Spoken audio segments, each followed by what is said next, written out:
Hello guys, welcome back to this channel. In today's video, I'm going to show you how you can create animated ponytail and dress to impress.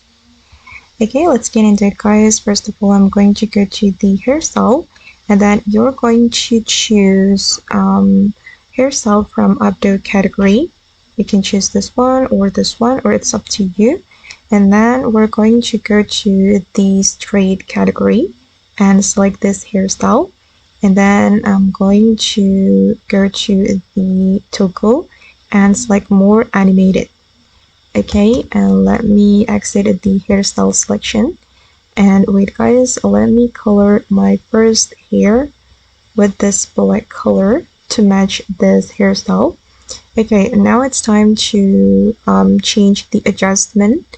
We're going to use the adjustment feature. Okay, and I'm going to make it smaller. Okay, like this. And then I'm going to change the position. I'm going to increase the Y position. And then for the Z position, make it like this. Okay, and for the X position, I'm just going to leave it like that. And this is the final result. As you can see that the animated ponytail has been created. Okay guys, and that's all the tutorial for today. I hope this video will be useful for you. Thank you so much for watching and bye.